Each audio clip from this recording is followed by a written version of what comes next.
Luka didn't move when the first headlines hit. He didn't flinch when Kyrie dropped the now iconic line. And he didn't jump when the Giannis-LeBron superteam noise started swallowing every narrative in the league. Because Luka Doncic doesn't operate on impulse. Not when it comes to legacy. He watched everything: the media spin, the roster shifts, the storylines forming around everyone but him. And then when the noise hit its loudest, when nobody was looking at him anymore, he made his move. Quiet, deliberate, private. There was no press release, no Instagram hint, no emoji-filled post to stir speculation. Just a message from Luka to Kyrie. Unprompted, unforced, undeniable. Because Luka is not trying to win the offseason. He's not chasing optics. He's trying to finish something. And the timing, that's the part everyone will miss because they'll think it was emotional. A reaction, a late play for relevance. But they're wrong. This wasn't an emotional move. It was an intentional one. Because Luka knows the window is real. He knows the energy between him and Kyrie never truly faded. And more than anything, he knows the league has already decided who gets to be part of the future. But Luka is not waiting for permission. He's reclaiming the piece that always made his team dangerous. And the fact that he waited this long to reach out, that's not hesitation. That's calculation. The kind that comes from someone who hasn't forgotten how close they came to rewriting everything, and maybe still can. It wasn't long. It wasn't dramatic. It wasn't even punctuated with emojis or memes like most NBA players might do in private. Just a message, 9 words. We didn't finish what we started. You know that. No follow-up, no double text. Just silence. But sometimes, silence is louder than a press conference because Kyrie Irving knows Luka. He knows how rare it is for him to reach out like that, especially now. Especially after the media made it seem like everyone had moved on. This wasn't a pitch. This wasn't a plea. This was an acknowledgement. An unfinished chapter. A door that Kyrie probably thought had been quietly sealed the moment he left Dallas. But now that door wasn't just cracked open. It had Luka standing behind it, waiting, calm, steady, and that message. It wasn't about basketball only. It was about closure. It was about the plays that didn't happen. The chemistry that got interrupted, the run that got clipped too soon. It was about everything they both felt but never fully said. And in that moment, Kyrie knew something that not even the league's loudest analysts had figured out yet. Luka never moved on. He just moved in silence. And now, the silence had spoken. He didn't answer right away. Not because he was offended, not because he was confused, but because when you've lived as much NBA life as Kyrie has, you learn to respect the pause. He read Luka's message once, then again. Then he just sat there with it. Because the words weren't heavy, but the meaning was. It wasn't about stats or standings or what could be won. It was about what was left on the table. Kyrie had spent months tuning out the noise. He'd watched the superteam talk explode, watched the Giannis-LeBron drama take shape, watched Luka slide out of the conversation like an afterthought. But this wasn't about catching up to the headlines. This was about unfinished business, about one of the few teammates he ever felt understood his game, not just respected it. And now that teammate was saying the thing most people never do. We're not done. Kyrie felt it, not just in his head, in his chest. Because there was something raw about how things ended in Dallas, something quiet, something incomplete. He'd been in loud locker rooms, supercharged rotations, dysfunctional dynasties. But with Luka, it was different. It wasn't just basketball. It was flow. And now, for the first time since leaving, someone wasn't asking Kyrie to explain himself.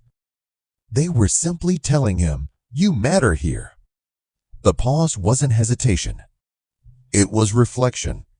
Because sometimes the most important messages aren't the ones that ask for answers. They're the ones that remind you of the question that's still alive. And for Kyrie, that question had just come back with Luka's name on it. There was no press release, no cryptic Instagram story, no insider scoop dropped on a podcast, just silence. And yet that silence felt dense, like the moment right before a storm breaks. Most in the league didn't know Luka had messaged Kyrie. They weren't supposed to. But in the NBA, a silence rarely stays quiet for long. And this wasn't just silence. It was presence. Because suddenly, the vibe changed. Not just in Dallas or LA, but across the entire league. Teams that had been building quietly toward Kyrie started pausing. Not because they had hard intel, but because something in the air shifted, like a gravitational pull tightening around two names that used to light up scoreboards together. Luka stopped giving detached answers in interviews. There was a fire back in his eyes, calculated, not chaotic. Kyrie, usually a symbol of philosophical distance, started showing up to games with a sharper edge, less drift, more direction, around the league.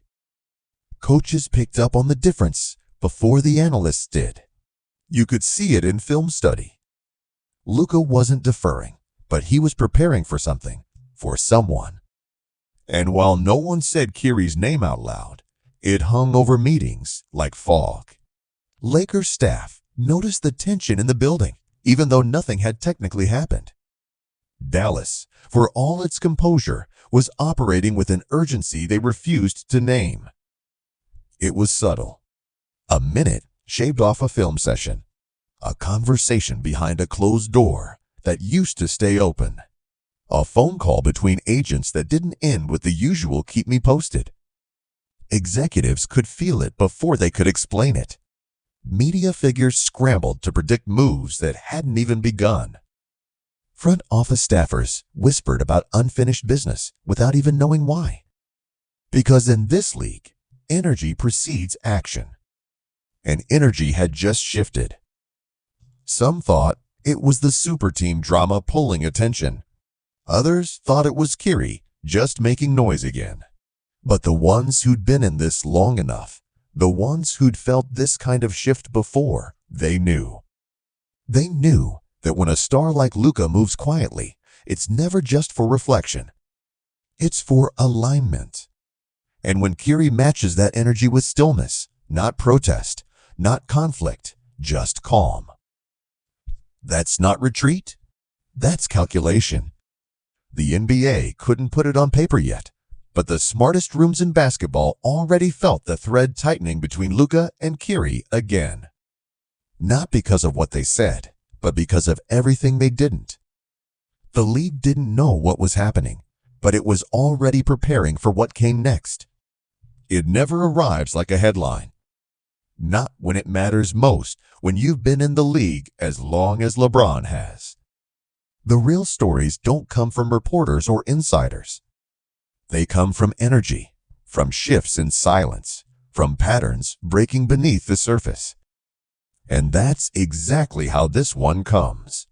Not as a leak, not as a pitch, just a whisper. A single voice on a call, not even about Kyrie, mentioned something in passing. A look on Luka's face during a practice clip. A text from someone close to the Mavericks' inner circle, and suddenly the quiet starts to echo. LeBron doesn't speak on it. He doesn't have to, because the moment he hears it, he already knows the shape of what's coming. He's been in this game long enough to recognize tone. And this tone, it's familiar. The kind of tone that says something's building behind the curtain. The kind of tone that says someone just remembered unfinished business. The kind of tone that precedes the headlines by weeks. He doesn't panic. Doesn't call in favors. Doesn't ask J.J. Redick to reroute rotations or rethink minutes. Because this isn't about scrambling. This is about sensing. He's built dynasties on intuition, on knowing when to push and when to pause. And right now, everything in him tells him to pause, to listen, to let the moment breathe. Because what's happening isn't chaos. It's order. A reordering of priorities, of paths, of legacy. And even though it doesn't involve him directly, not yet, LeBron knows he's still a piece on this board. He knows Luka, knows how he thinks, knows how he feels when people stop talking about him like he's the guy and start talking about Kyrie or Giannis or whatever the next wave is. And if Luka is reaching out to Kyrie, it's not just a reconnection, it's a recalibration, a reminder to the league that this isn't just the LeBron show, that Luka doesn't exist in the shadow of a super team. He moves alongside it. And LeBron, he respects that. He might be the leader of this era, but he's never been threatened by power in others. He's drawn to it. He understands what it means when a player reaches out, not for attention, but for clarity, so he doesn't step in. He doesn't offer advice unless asked. He doesn't campaign. He just nods to himself and continues with the work. Because silence to LeBron is never empty. It's filled with intention.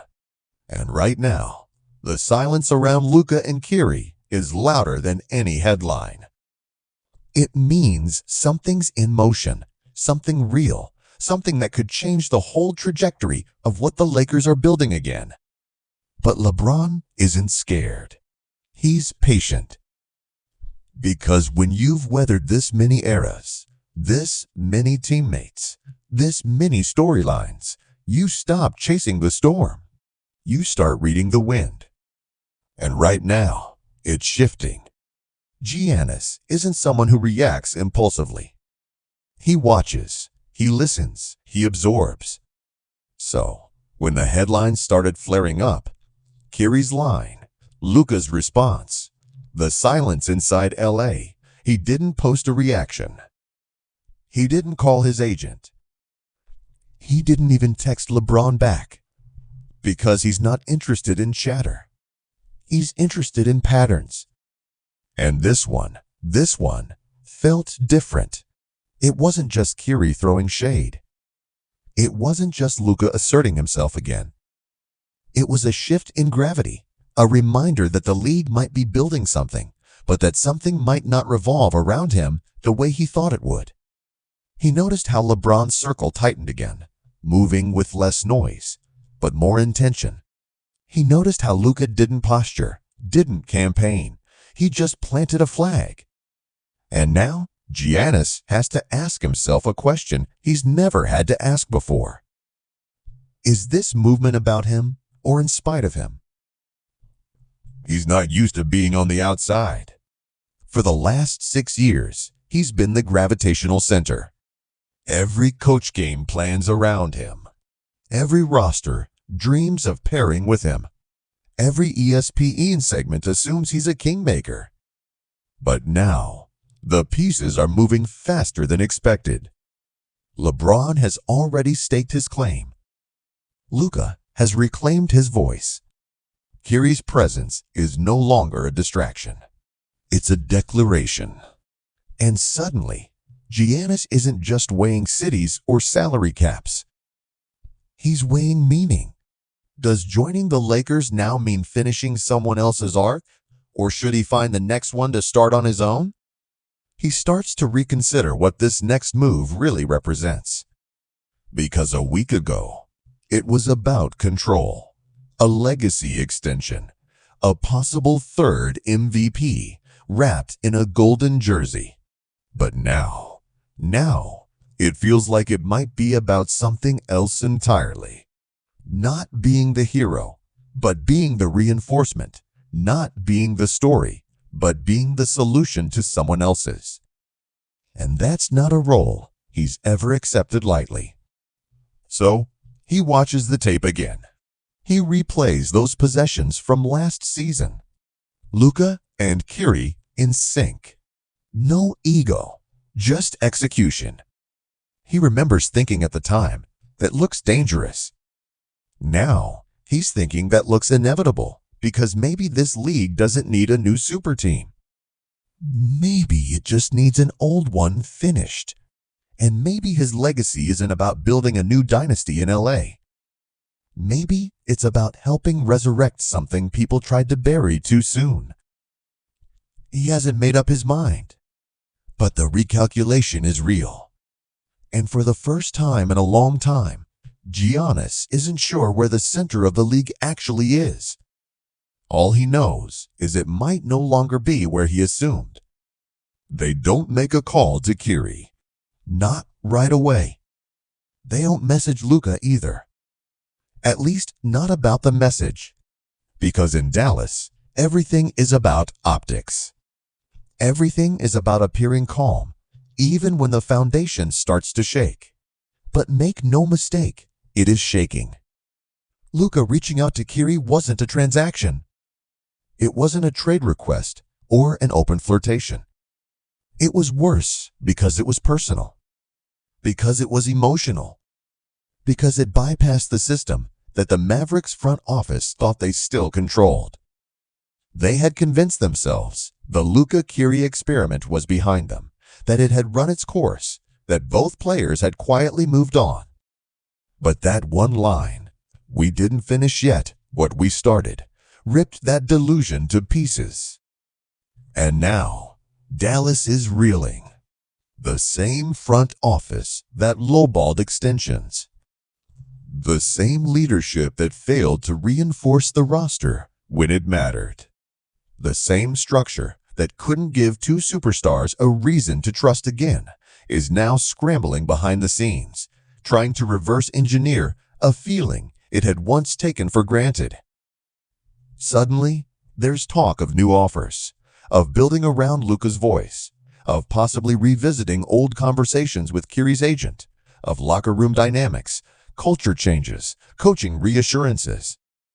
Suddenly, they're listening harder, reacting faster, asking questions they should have asked a year ago. But here's the problem. They're no longer operating from strength. They're operating from fear. Because this time, Dallas isn't driving the direction of Luka's future. They're chasing it. The quiet corridors of the AAC are filled with tension. Now, JJ Barea might drop in to chat with Luka. Mark Cuban might smile and say things are all good, but everyone knows the truth. They're on the outside, looking in, and they don't know what version of Kyrie they'd even be trying to lure back. The one who felt overlooked. The one who felt liberated with Luka, but unsupported by management. The one who heard every silence from Dallas as loud as a rejection. Because Kyrie might still respect Luka, he might still believe in their unfinished business, but that doesn't mean he trusts the Mavericks to protect it. And that's what terrifies Dallas the most. Not that Luka and Kyrie are talking, but that they're talking without them. That this story is moving forward without their permission. That the two stars they once had on the same roster are now possibly building something bigger, without saying a single word to the people who thought they were in charge. So Dallas re-engages. They schedule the meetings. They prep the statements. They line up the offers, but they know deep down they're not leading this. They're reacting to it. They're watching a door that might already be closing and praying they still have the credibility to knock on it again before it locks for good. The media thinks it's cracked the code. The moment rumors leaked or even hinted that Luka had quietly reached out to Kyrie, every major outlet lit up like sirens had been triggered across the league. You'd think a trade had gone through or a team had folded. Within hours, every debate desk was filled. Every show was spinning. Is Luka sending a message to LeBron? Is Kyrie about to pull a shocking return? Is this the beginning of a Lakers fracture? He was a chapter that never fully closed, a system that never fully bloomed, a story that felt like it was just getting interesting before the league decided to turn the page.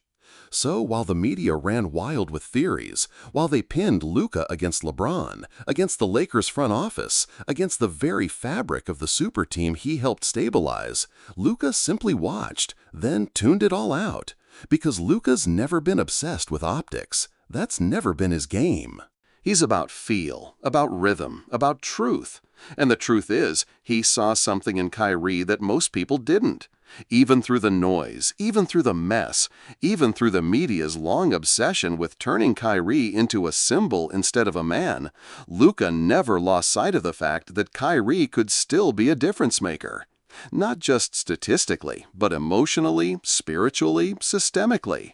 The kind of player you don't just pair with, you build with, and that's what the message was about.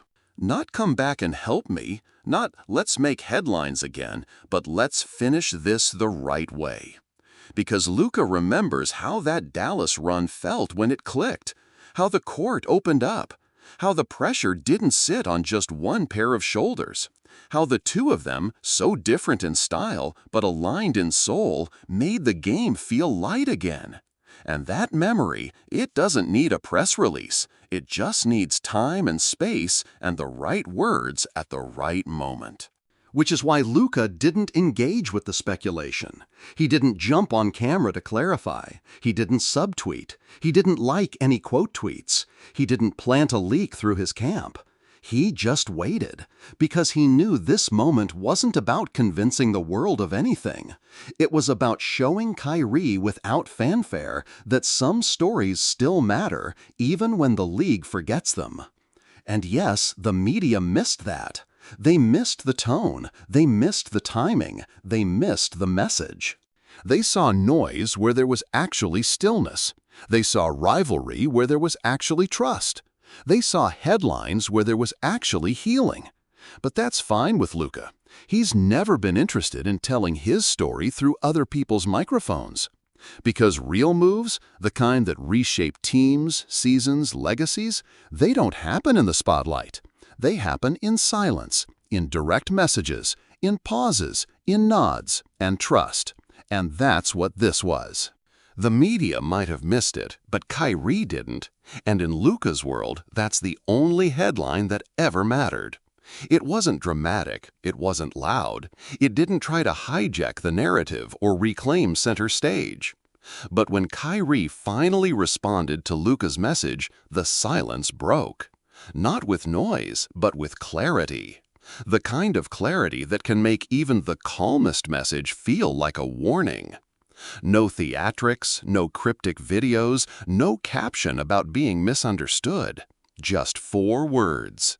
So, what's next? And just like that, everything shifted. Because for most people, that question would seem casual.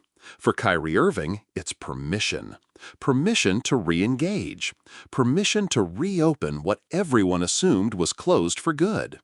Permission to explore something that had never been finished, only paused. He didn't respond right away, and that was intentional. He sat with Luka's words, reread them, reran the moments in his head that no one else saw. Not the buzzer beaters, not the headlines, but the quiet timeouts, the floor chemistry, the look Luka gave him in games, that rare thing Kyrie didn't always get from other stars. Respect. Not performance-based, not conditional, but full respect for who he was as a player and as a man.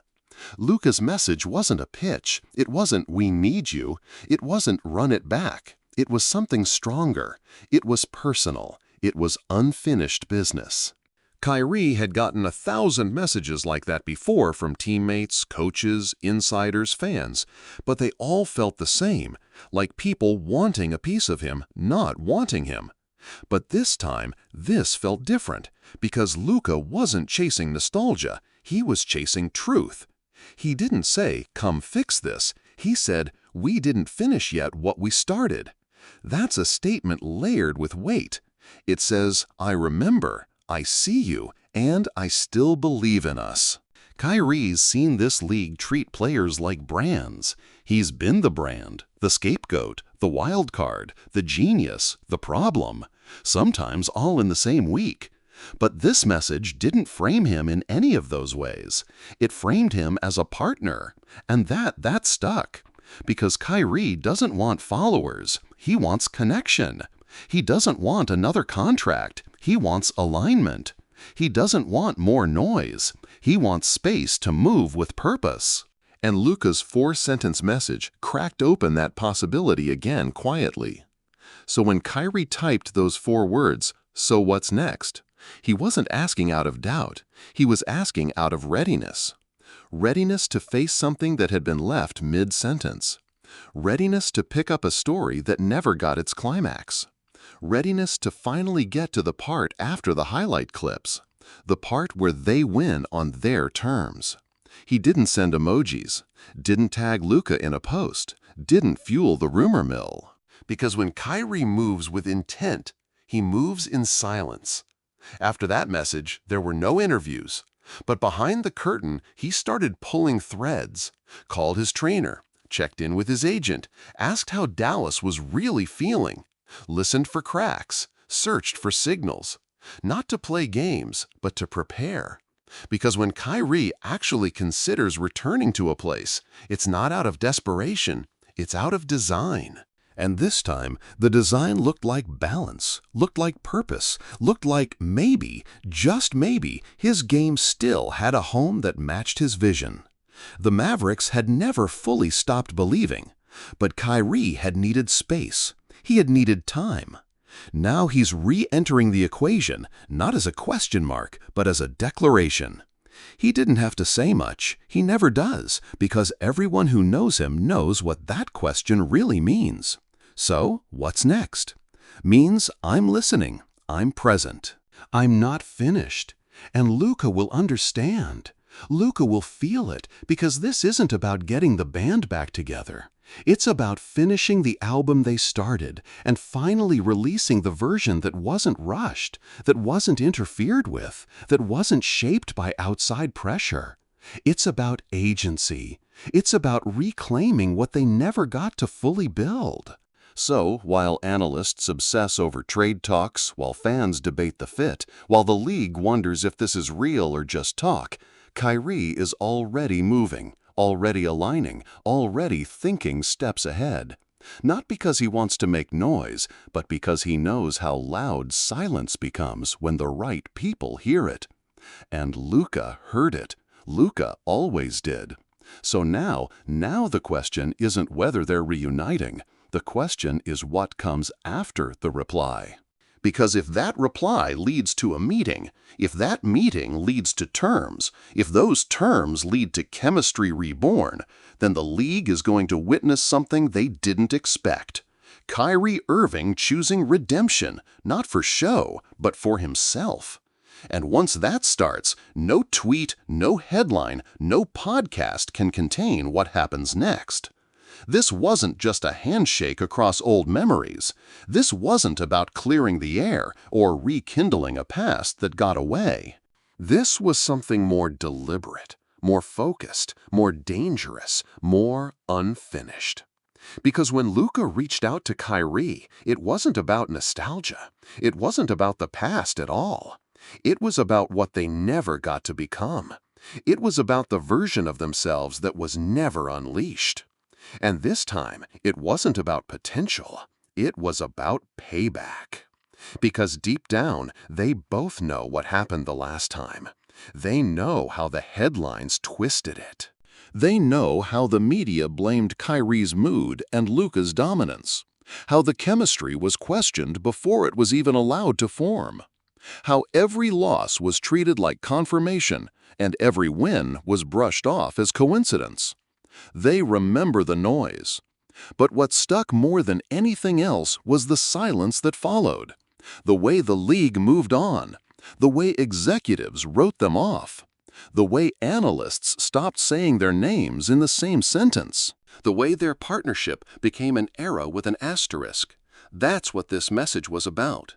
Because when Luka said, "We didn't finish what we started," he wasn't chasing a teammate, he was challenging an idea. The idea that Kyrie was done. The idea that Luka needed someone else.